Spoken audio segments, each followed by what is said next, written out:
Yes, వాళ్ళిద్దరూ ప్రేమించుకున్నారు. మిత్రుల సమక్షంలో 7 అడుగులు 3 ముళ్లతో ఒక్కటయ్యారు. ఇదే పెద్దలకి రుచించలేదు. కత్తులు కటార్లతో బయలుదేరారు. ప్రేమ జంటపై విరుచుకుపడ్డారు. ఈ స్థాయిలో దాడి చేశాక వాళ్ళు బతికే ఉన్నారా? ప్రాణభయంతో ఎక్కడైనా తలదాచుకున్నారా?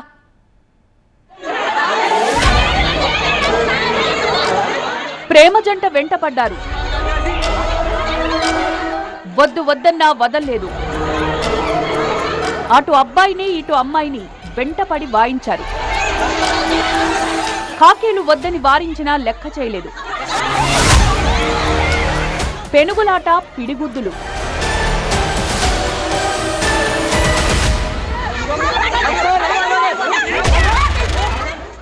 వరంగల్ జిల్లా నల్లబెల్లి పోలీస్ స్టేషన్ ఎదుట బుధవారం సాయంత్రం చెలరేగిన అలజడిది.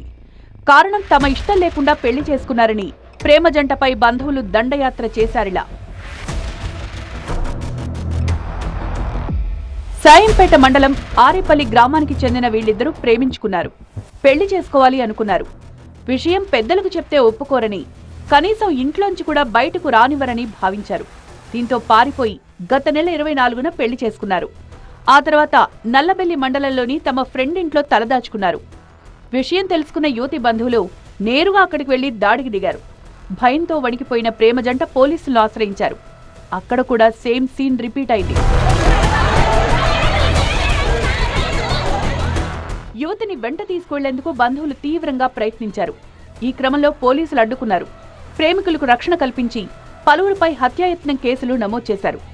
యువతి కుటుంబ సభ్యులతో ప్రాణహాని ఉందని, తమకు రక్షణ కల్పించాలని వేడుకుంటున్నారు నవదంపతులు. ఒక 2 రోజులు మా బాబాయ్ వాళ్ళ ఇంటికి చుట్టం చూపుకు వెళ్ళినందుకు వీళ్ళ పేరెంట్స్ అక్కడికి ఇన్ఫర్మేషన్ తెలుసుకొని అక్కడికి వచ్చి మా పిన్ని వాళ్ళని, మా బాబాయ్ వాళ్ళని, మా చెల్లె వాళ్ళని అందరినీ చాలా దారుణంగా కొట్టారు. ఇంటి మీదకి వచ్చి పెట్రోల్ పోసి అండ పెడతామని చెప్పారు. మా పిన్నిని కూడా చాలా దారుణంగా కొట్టారు. తల బలిగిపోయింది. కత్తులతో, వాటితో, కర్రలతో, రాళ్లతో ఇంటి మీదకి వచ్చేసారు. నన్ను కూడా ఎప్పటికైనా చంపడమే అదని చెప్పేసి బెదిరించారు. నన్ను మొత్తానికి అసలు నన్ను కింద ఉండనివ్వకుండా మొత్తం నా బాడీ హెడ్ నుంచి వెళ్ళి కాళ్ళ వరకు అందరు నన్ను పట్టుకొని అట్లనే తీసుకొని వెళ్తుంటే పోలీస్ వాళ్ళు ఆపడం వల్ల ఆగాను. కానీ లేకపోతే నన్ను ఆన్ ద స్పాట్లో అప్పుడే చంపేసే వాళ్ళు తీసుకొని వెళ్ళి. ఇప్పుడు ఇవాళ మమ్మల్ని వదిలేసినట్టే ఉంటున్నారు. కానీ మళ్ళీ తర్వాత ఫ్యూచర్లో కూడా మాకేం కాదన్న గ్యారంటీ మాకెవ్వరు ఇవ్వట్లేదు. ఇష్టంతో ఒక్కటయ్యం, మమ్మల్ని ఎందుకు విడదీస్తారని ప్రశ్నిస్తోంది ప్రేమ జంట. మరి పోలీసులు ఇరు కుటుంబాలను పిలిచి కౌన్సిలింగ్ ఇస్తారా? ప్రేమికులకు ఎలాంటి అభయం ఇస్తారు అన్నది చూడాలి.